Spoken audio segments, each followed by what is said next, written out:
Olá, para quem não me conhece, meu nome é Nisargam, eu sou criador do Espaço Presença e o instrutor dos retiros de meditação do Espaço Presença. O Espaço Presença fica no alto de uma montanha na Serra da Mantiqueira, em São Francisco Xavier. Nosso assunto é sobre resistência. Teve uma pessoa que assistiu um vídeo meu no YouTube, o nome do vídeo é Observando a Própria Irritação, e ela concluiu que a resistência à realidade, a resistência ao que acontece, é algo muito destruidor, é a fonte de sofrimento.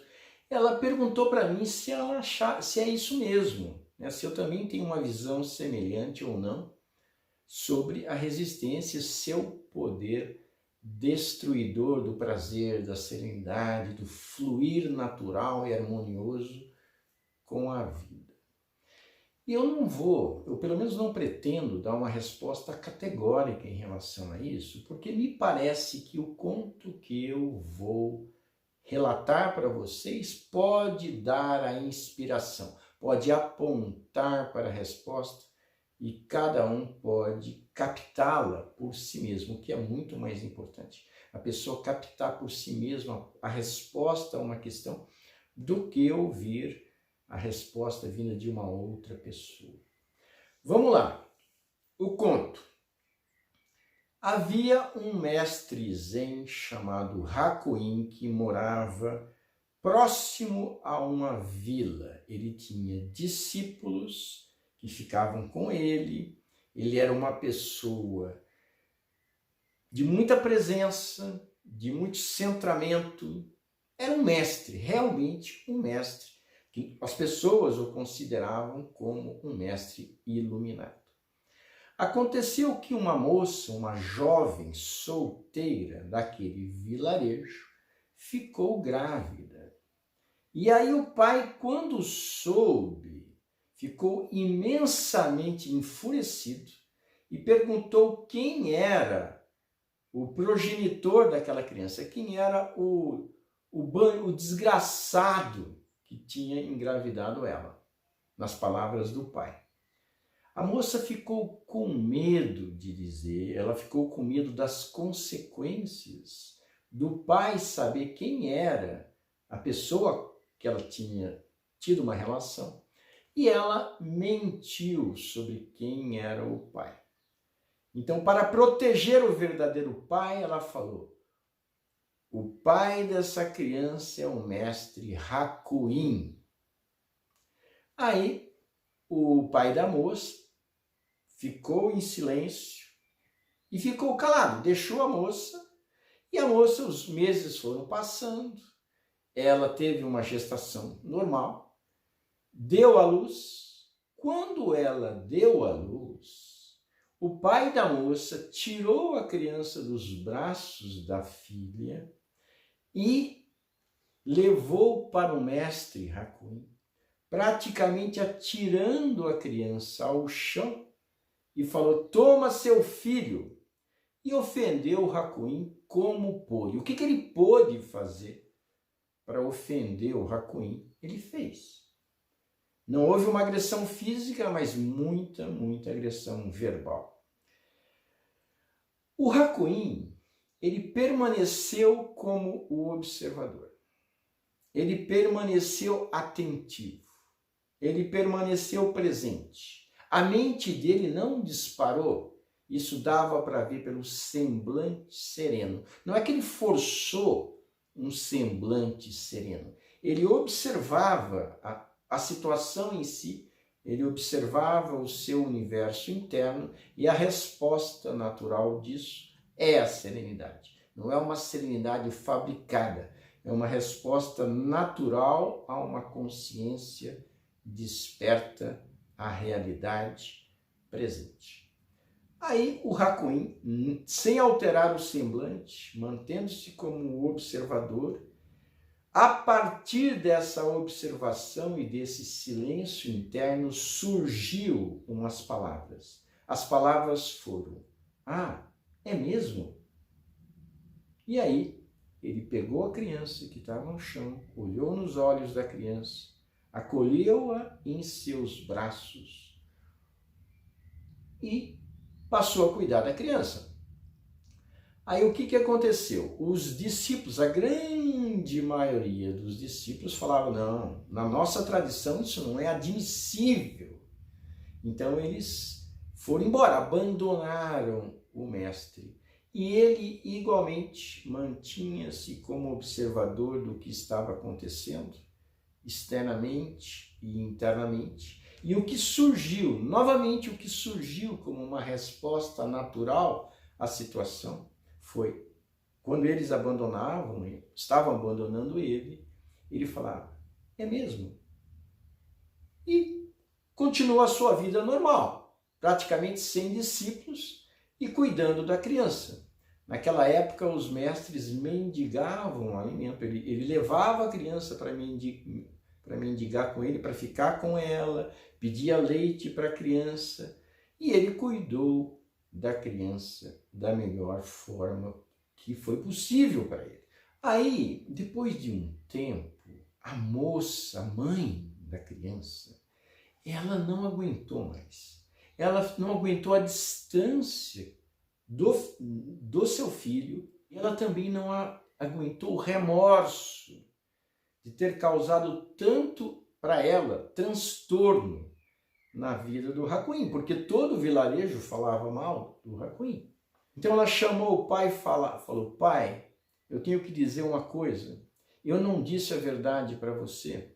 O pai da criança não é o pai do meu filho, não é o Racuim. O pai do meu filho é fulano de tal. Por favor, não faça nada com ele. Eu não disse a verdade porque eu fiquei com medo do que o senhor poderia fazer com essa pessoa, com o pai da criança. Por favor, me perdoe por ter mentido e, por favor, traga de volta o meu filho. O pai da moça foi correndo procurar o Racuim e ajoelhou-se aos seus pés e implorou perdão por ter difamado tanto o Racuim. O Racuim manteve-se como observador, manteve-se com a consciência desperta do que estava acontecendo, externa e internamente, e brotou nele uma resposta espontânea. É mesmo? E entregou a criança, muito delicadamente, ao pai. E prosseguiu a sua vida.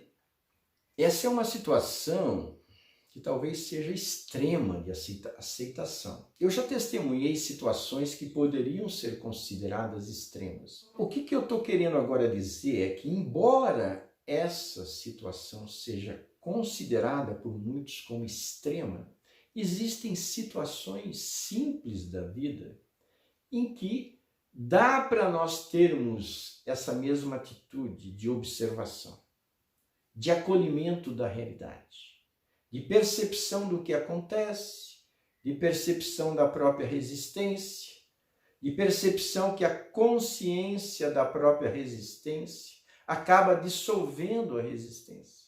Situações simples da vida. Se a gente for trazendo a presença para situações simples da vida, em que normalmente a resistência se manifesta, a resistência ao que está acontecendo, e a gente passar a ser apenas o observador, talvez a gente possa testemunhar uma resposta espontânea. Pode não ser, é mesmo, pode ser outra, mas a resposta que vem da consciência desperta ao momento, ela é confiável, seja para cá ou seja para lá. Não quer dizer, que a pessoa, por exemplo, não possa necessariamente se defender. Dependendo da situação, sim. A resposta espontânea é esclarecimento. Dependendo da situação, não. A resposta espontânea, ela é imprevisível. Ela é fruto de uma consciência da realidade, do que está acontecendo. Então, situações simples. Por exemplo, aqui eu tenho Vou dar um exemplo bem banal, que é uma coisa comum aqui no sítio onde eu moro, de acabar a luz, acabar a eletricidade, ou ficar sem internet. Esse é o momento que é fácil observar a própria resistência a ficar sem internet. Observar a frustração e coisas assim. Trazer a consciência para o que está acontecendo, de fato, e perceber que a consciência silenciosa do que está acontecendo gera uma resposta diferente do que se eu estivesse inconsciente. Se eu me deixasse embarcar pela resistência, a minha resposta, as minhas emoções seriam outras, diferentes daquela que quando há presença. A minha observação é que se eu consigo trazer a presença em situações simples, vai se tornando cada vez mais fácil trazer a consciência desperta para situações um pouco mais complexas. E assim a coisa vai expandindo, a consciência vai se enraizando. E talvez em situações extremas, como é o caso desse conto, nós temos chance de trazer a presença também para essas situações. Então vamos aproveitar situações banais, simples da vida, em que mesmo nelas nós entramos em inconsciência, nós perdemos o observador neutro, nós deixamos que a resistência à realidade tome conta.